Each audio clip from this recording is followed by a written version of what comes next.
എല്ലാവർക്കും മനുക്കുട്ടൻസ് കിച്ചണിലേക്ക് സ്വാഗതം. എല്ലാവർക്കും സുഖല്ലേ? ഇന്ന് നമുക്ക് എൻ്റെ ഇന്നത്തെ പുതിയ റെസിപ്പി എന്ന് പറഞ്ഞിട്ടുണ്ടെങ്കിൽ അത് മുട്ട ഇഡ്ഡലിയാണ്. കേട്ടിട്ട് പേടിക്കൊന്നും വേണ്ട, നല്ല എളുപ്പമാണ് ഉണ്ടാക്കാനായിട്ട്. അപ്പോൾ അതിന് വേണ്ടിയിട്ട് ഞാൻ 3 മുട്ട എടുത്തിട്ടുണ്ട്, കോഴിമുട്ട. പിന്നെ എടുത്തിരിക്കുന്നത് പച്ചമുളകാണ് കേട്ടോ. ഒരു 3 ചെറിയ പച്ചമുളക് ഇതുപോലെ കട്ട് ചെയ്ത് വച്ചിരിക്കുന്നതാണ്. ഓക്കെ. പിന്നെ ഞാൻ എടുത്തിരിക്കുന്നത് സബോളയാണ്, വലിയ ഉള്ളി, അത് കട്ട് ചെയ്ത് വെച്ചിരിക്കുന്നു. ഓക്കെ. ഇനി നമുക്കിത് എങ്ങനെയാണ് ഉണ്ടാക്കാമെന്ന് നോക്കാം. അപ്പം ഞാൻ 3 കോഴിമുട്ട പൊട്ടിച്ചൊഴിച്ച് വെച്ചിട്ടുണ്ട്. ഇനി നമുക്ക് ഇതിലേക്ക് കട്ട് ചെയ്ത് വെച്ചിരിക്കുന്ന സബോള, പിന്നെ അതുപോലെ തന്നെ ഈ പച്ചമുളക് ഇത് ആഡ് ചെയ്യാം കേട്ടോ. കുറച്ച് ഉപ്പ് ആഡ് ചെയ്യാം, മഞ്ഞൾപ്പൊടി ആഡ് ചെയ്യാം. എന്നിട്ട് നന്നായിട്ട് നമുക്ക് മിക്സ് ചെയ്യാം. നന്നായിട്ട് സ്പൂൺ കൊണ്ട് നന്നായിട്ട് മിക്സ് ചെയ്യാം. നന്നായിട്ട് മിക്സ് ചെയ്തിട്ടുണ്ട്.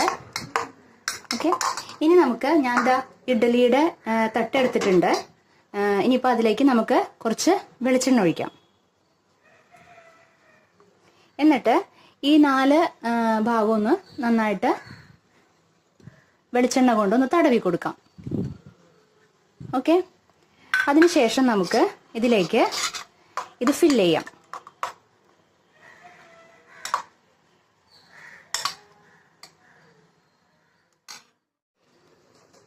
ഞാൻ ഫില്ല് ചെയ്തു.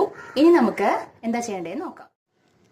ഇപ്പം ഇഡ്ഡലി പാത്രത്തിന് മേലെ ഞാനതിൽ വെള്ളം ഒഴിച്ചിട്ട്, വേവിക്കാൻ ആവശ്യമുള്ള വെള്ളം ഒഴിച്ചിട്ട് ഇഡ്ഡലി പാത്രത്തിന് മേലെ വെച്ചിട്ടുണ്ട്. നമുക്ക് അടച്ചു വെക്കാം. ഫ്ലെയിം ഓണിലാണ്. നമുക്കിത് ഒരു 5 മിനിറ്റ് നേരം ഇങ്ങനെ വേവിക്കാം. ആയിട്ടുണ്ട്, കണ്ടില്ലേ? നന്നായിട്ടായിട്ടുണ്ട്. ഇനി ഇത് ചൂടാറണ വരയ്ക്കും നമുക്കൊന്ന് വെയിറ്റ് ചെയ്യാം. അപ്പം ഞാൻ അതിൽ നിന്ന് അടർത്തിയെടുത്തതാണ്. കഴിഞ്ഞിട്ടില്ല കേട്ടോ. ഇതാണ് മുട്ട ഇഡ്ഡലി എന്നൊന്നും വിചാരിക്കണ്ട. ഇനി നമുക്ക് കുറച്ച് പ്രിപ്പറേഷനും കൂടി ഉണ്ട്, അതെന്താന്ന് നോക്കാം. ഇപ്പം ഞാൻ എടുത്തിരിക്കുന്നത് കടലമാവാണ്. ഓക്കെ. അപ്പം ഇതിലേക്ക് നമ്മൾ ആവശ്യത്തിന് എരിവ് ചേർക്കണം. അപ്പോൾ കുറച്ച് മുളക് പൊടി, ചില്ലി പൗഡർ ആഡ് ചെയ്യാണ്, നമ്മുടെ എരിവിനനുസരിച്ചിട്ട് കേട്ടോ. ഇനി അടുത്തതായിട്ട് നമ്മുടെ ആവശ്യത്തിന് ഉപ്പ്, മറ്റേ നമ്മൾ മുട്ടയിടൽ ഉണ്ടാക്കിയപ്പോൾ അതിൽ കുറച്ച് ഉപ്പ് ചേർത്തിരുന്നു. അപ്പം നമുക്ക് ആവശ്യമുണ്ടെങ്കിൽ മാത്രം ഉപ്പ് ചേർക്കുക. ഈ ഫ്ലോറിനൊന്നും ഉപ്പ് വേണ്ടേ, അതിന് വേണ്ടിയിട്ട്. എന്നിട്ട് നന്നായിട്ട് മിക്സ് ചെയ്തു. നമുക്ക് കുറച്ച് വെള്ളം ചേർത്തിട്ട് മിക്സ് ചെയ്യാം. വല്ലാണ്ട് വെള്ളം പോലെ ആവരുത്, ഒരു കുറുകുറുന്നതിനുള്ള പരുവത്തിൽ കേട്ടോ. അങ്ങനെ നമുക്ക് മിക്സ് ചെയ്യാം. നോക്കിയിട്ട് മിക്സ് ചെയ്യാം.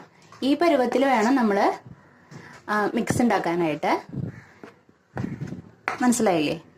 കൺസിസ്റ്റൻസി മനസ്സിലായില്ലേ? ഇതാ പാൻ ഞാൻ അടുപ്പിൽ വെച്ചിട്ടുണ്ട്, സ്റ്റവിൽ വെച്ചിട്ടുണ്ട്. പാൻ നന്നായിട്ട് ചൂടായിട്ടുണ്ട്. ഇനി കുറച്ച് വെളിച്ചെണ്ണ, കുറച്ച് മതി കേട്ടോ. കോക്കനട്ട് ഓയിൽ നമുക്ക് ഒഴിക്കാം. കുറച്ച് മതി, ഡീപ് ഫ്രൈ ഒന്നും ചെയ്യണ്ട, കുറച്ച് വെളിച്ചെണ്ണ ഒഴിച്ചാൽ മതി. ഇനി വെളിച്ചെണ്ണ ഒന്ന് നന്നായിട്ട് ചൂടാകുമ്പോൾ ഇപ്പം നമ്മൾ ആ ഇഡ്ഡലി പോലെ ഉണ്ടാക്കി വെച്ചിട്ടില്ലേ, കോഴിമുട്ട കൊണ്ട്, അത് ഇതിൽ നന്നായിട്ട് ഡിപ്പ് ചെയ്തിട്ട് അതിലേക്ക് ഇടുക. അങ്ങനെ 4 മുട്ട ഇഡ്ഡലി നമ്മളിതാ ആ കടലമാവിൽ ഒന്ന് ഡിപ്പ് ചെയ്തിട്ട് വച്ചിരിക്കുകയാണ്. ഇനി നമുക്കിതൊന്ന് അടച്ചു വെക്കാം കേട്ടോ. നമുക്ക് തുറന്ന് നോക്കാം. നന്നായിട്ടായിട്ടുണ്ട്. നമ്മൾ തിരിച്ചു മറിച്ചൊക്കെ ഇടണം കേട്ടോ, എന്നാലും അതിൻ്റെ ഇത് കിട്ടുള്ളൂ. 2 സൈഡും ആയിട്ടുണ്ട്. ഓക്കെ. ഇനി നമുക്ക് ഇത് വേറൊരു പാത്രത്തിലേക്ക് സെർവ് ചെയ്യാം. അപ്പം നമ്മുടെ മുട്ട ഇഡ്ഡലി റെഡി ആയിട്ടുണ്ട്. ഓക്കെ. എങ്ങനെയുണ്ട്? തീർച്ചയായിട്ടും ഇത് നിങ്ങൾക്ക് ഇഷ്ടപ്പെടും, എനിക്ക് നല്ല ഉറപ്പാണ്.